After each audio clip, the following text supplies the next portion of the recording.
אני לפניך, מלך חי וקיים, שריזרת בי נשמתי ברמלה, רבה אמונתך.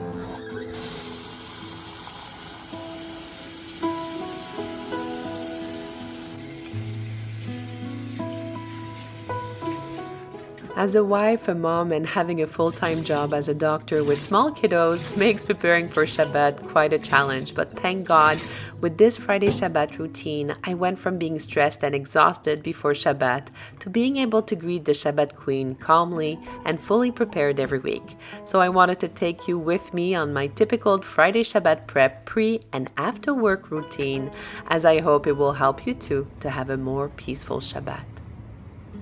The sun is barely showing its face when I wake up, and after I wash my hands and dress, I will do my tefillah or prayer, and it will take me about 15 minutes. This is my essential first step to my Friday routine, and it charges my spiritual batteries for the day. I feel I'm never alone to face all the challenges of the day after my prayer. Once it's done, I start the physical side of my Friday Shabbat prep routine. I start with setting up the candles for Shabbat. It's the ultimate signal to everyone that Shabbat is coming. In our family, we set up 5 lights. When I take out the candlesticks, I always look if they are nice and shiny. If they're not, like today, I will polish them with these magical gloves.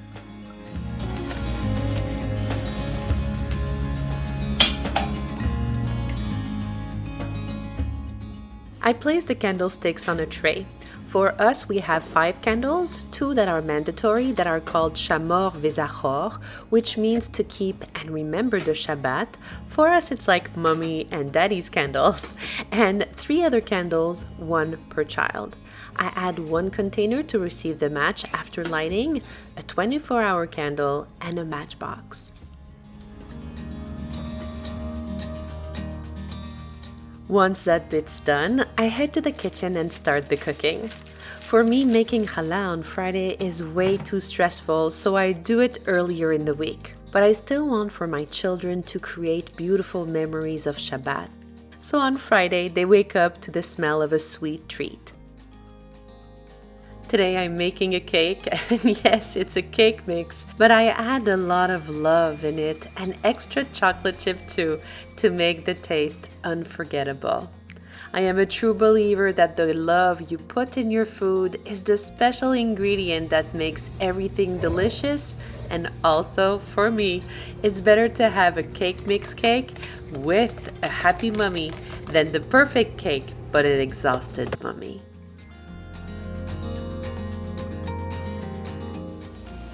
For the savory cooking, I start by verifying the wheat kernels to make sure there are no insects, as bugs are not kosher. For a more detailed video on the process, I will leave you the link in the description box below.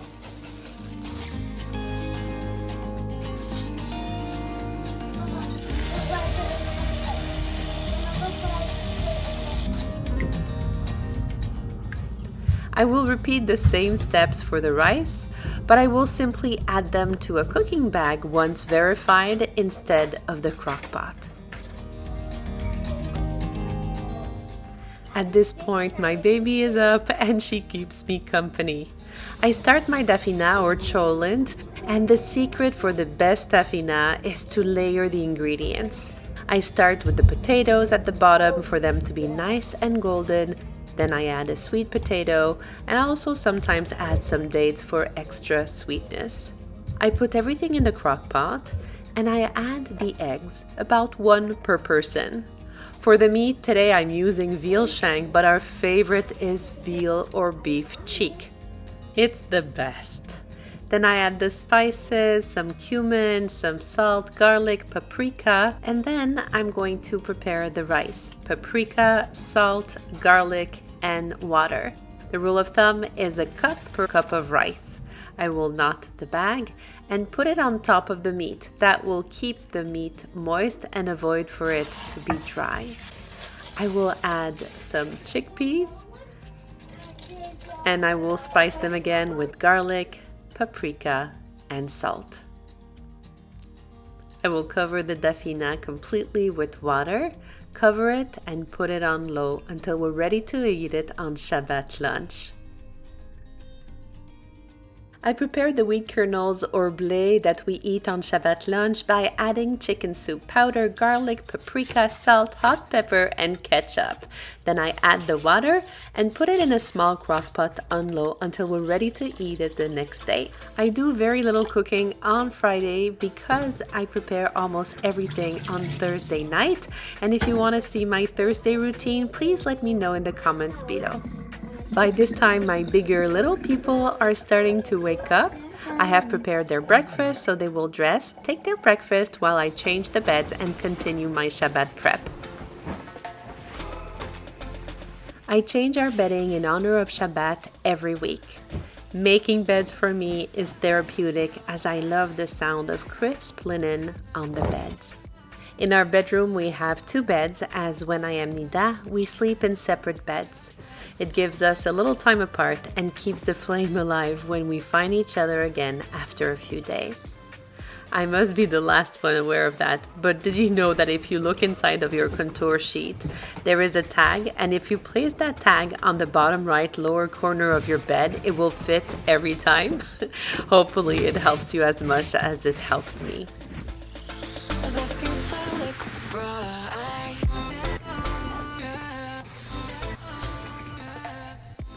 I am always short on time, so I have to maximize it. We keep our bedding simple, no decoration pillow for us. 2 pillows, 1 body pillow for me. And to be honest, I became addicted to sleeping with a body pillow when I was pregnant, and I was never able to divorce it. My husband is a minimalist with 1 large pillow and 1 small pillow. Our beds do not match, but are catered to our needs. 2 beds done, 3 to go.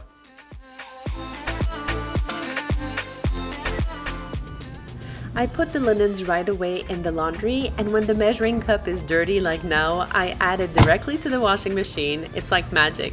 You'll see.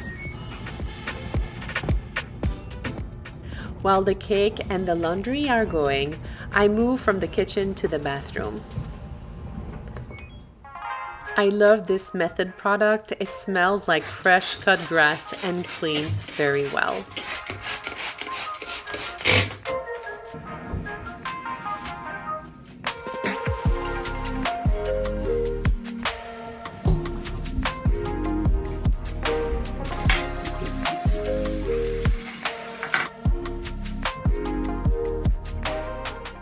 Once the sink is clean, I always look at the hand soap and toothpaste dispensers to see if they need to be filled. On this particular day, both were running low. For the soap dispenser, very easy. I simply add some hand soap to the dispenser. I don't mind if they are a different brand. I just fill them together, then shake them thoroughly. And voila, it's done.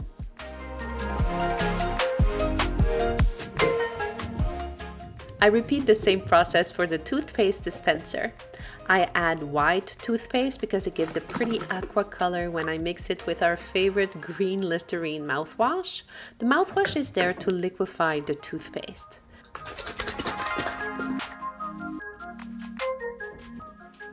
Now that everything is cleaned and refilled, I am going to simply rinse the toothbrush holder, put back the comb as well as the toothbrushes.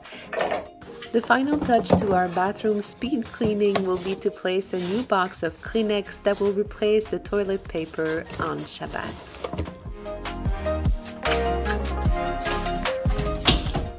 By now the cake is done and cooled. I simply flip it on a serving plate and I make a quick icing with powdered sugar and a little bit of water. I continue mixing until it forms continuous thick ribbons. Today Leia chose the color pink for the cake, so we added a bit of red food coloring. I pour the icing on the cake, and I'm sure there's a better method to do it to make it prettier, but at least there's a lot of icing. Leia also decided to decorate the cake with white pearls. I wrap it up and leave it at room temperature, and it stays moist and delicious for Shabbat.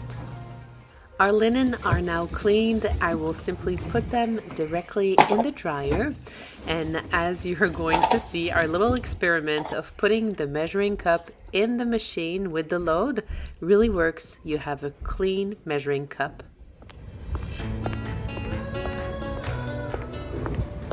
It's now around 7:40 and it's time to bring the girls to the bus stop. It is the first year that we let them go with the school bus, and they love it.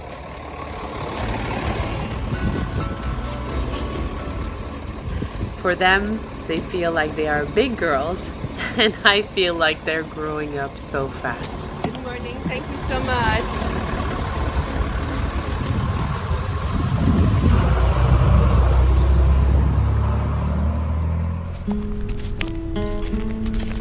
Right after saying goodbye to the girls, I go to work.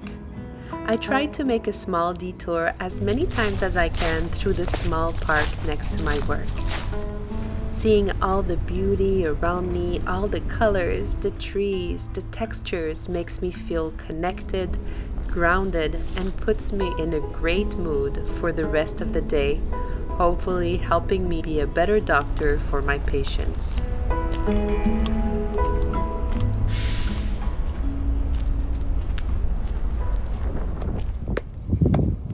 I have very little time before finishing work and the beginning of Shabbat.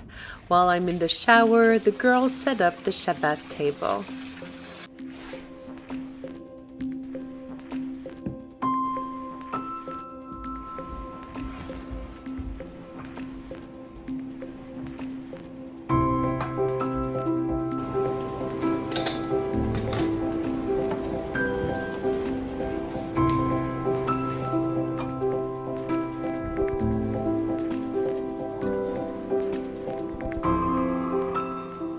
Once I'm out of the shower, I do the last things around the house before Shabbat. I close the light of the fridge and I turn off the ice maker. I turn on our warming drawer to have warm challah for Shabbat.